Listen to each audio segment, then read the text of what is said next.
مرحبا أصدقائي. حتى نستفاد من البطاريات الموبايل القديمة ونستفاد من البي ام اس اللي بداخلها. أول شيء لازم نتعرف على أنه البي ام اس اللي بداخلها يشتغل ولا لا. بعض البطاريات بها البي ام اس يكون عادي، وبعضها يكون حقيقي بي ام اس يفصل أثناء الشحن والتفريغ، وأثناء الشورت أيضا يفصل. والبعض اللي ما يفصل طبعا هو يعتبر بي ام اس وهمي ضايفينه للبطارية. اللي نحتاجه أول شيء هو نحتاج ليد. هذا الليد يكون بهذا النوع، اي ليد يعني، بس هو المجرد انه يشتغل على الخمسة فولت. نخلي الليد على اطراف البطارية بهذا الشكل. راح يتوهج عندنا المصباح، راح يشتغل بهذا الشكل، ونسوي شورت على اطراف المصباح، اطراف الليد، راح يومض ويرجع يشتغل، ما راح يفصل. كل ما نسوي شورت راح يرجع يشتغل.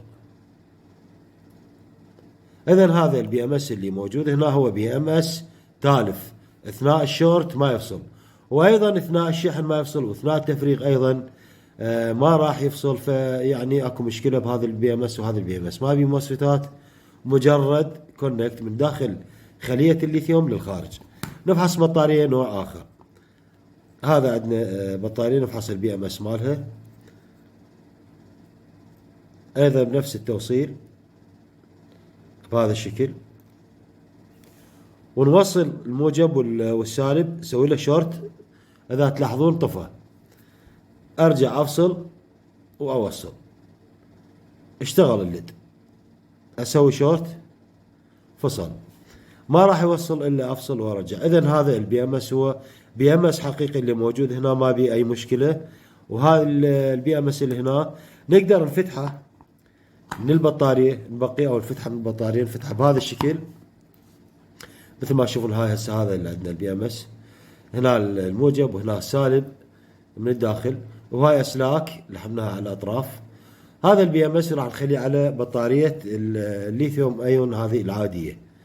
هاي البطاريه راح نوصله بهذا الشكل هنا، نخليه. راح يصير عندنا بي ام اس خاص 4 فولت، يفصل اثناء الشحن الزايد، واثناء التفريغ المفرط راح ايضا يفصل.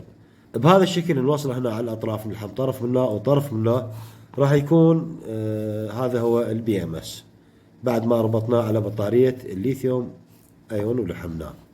هسه اذا نخلي عليه ليد هنا بهذا الشكل، راح يشتغل بإيعاز كامل، ويفصل عندنا بدون اي مشاكل، يشحن ويفرغ.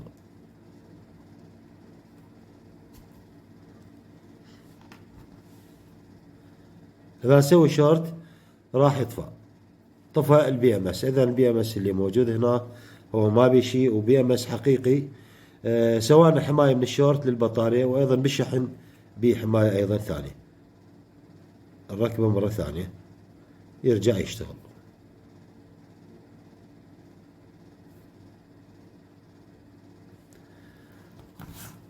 ان شاء الله تكونوا استفادتوا من هاي الفكره البسيطه وانتفعتوا بها، والسلام عليكم ورحمه الله وبركاته.